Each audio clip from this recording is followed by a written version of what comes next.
बिस्मिल्लाहिर्रहमानिर्रहीम। मेरे मोहतरम बुजुर्गों, भाइयों और दोस्तों, आज की इस वीडियो के अंदर मैं आपका जहन एक ख़ास मसले की तरफ मबजूल करना चाहता हूँ। आजकल के दौर में मुख्तलिफ शहरों के अंदर मुख्तलिफ सोसाइटियाँ बनी होती हैं, मुख्तलिफ कॉलोनियाँ बनी होती हैं। इन कॉलोनियों के अंदर चौकीदारी का निज़ाम होता है, पानी की सप्लाई की जाती है, सफाई के अखराजात होते हैं।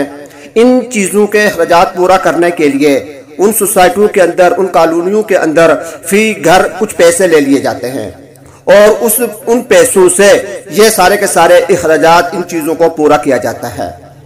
अब बसा औकात देखने में ये आता है कि उन कॉलोनियों के अंदर कुछ मकीन ऐसे भी होते हैं कि जो एक पैसा भी नहीं देते, यानी इन अखराजात के मद में वो कोई पैसा नहीं देते, लेकिन सारी सहूलतों से फायदा उठाते हैं। अब बगैर पैसे दिए इन सहूलतों से फायदा उठाना आया शरअन ये जायज है या जायज नहीं, ये मैं आपके सामने बयान करना चाहता हूं। तो इसके बारे में तहकीक ये है, उलमा ने लिखा है कि ये हुकूकुल इबाद का मसला है, यानी ये हुकूकुल इबाद के तहत आता है। जब इज्तिमाई सहूलतें सब उठाते हैं तो इनके वाजिबात भी सबके जिम्मे लाजिम होते हैं, सबके जिम्मे होता है कि इनके वाजिबात को अदा किया जाए।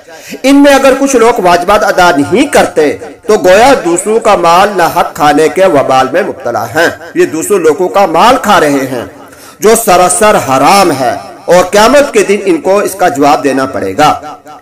इसके बारे में एक हदीस आती है, मैं आपको हदीस सुना देता हूँ कि हदीस शरीफ में हुजूर पाक सल्लल्लाहु अलैहि वसल्लम ने एक मरतबा सहाबा किराम रज़ियल्लाहु अन्हुम से पूछा था कि तुम जानते हो कि मुफलिस कौन है?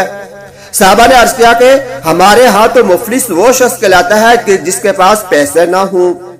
हुजूर सल्लल्लाहु अलैहि वसल्लम ने फरमाया था कि मेरी उम्मत में मुफलिस शख्स वो है जो क़यामत के दिन नमाज, रोजा, ज़कात लेकर आएगा, लेकिन इस हालत में आएगा कि फलाने को गाली गलोच किया था, फलाने पर तोहमत लगाई थी, फलां का माल खाया था, फलां की खूनरेजी की थी, फलां को मारा पीटा था।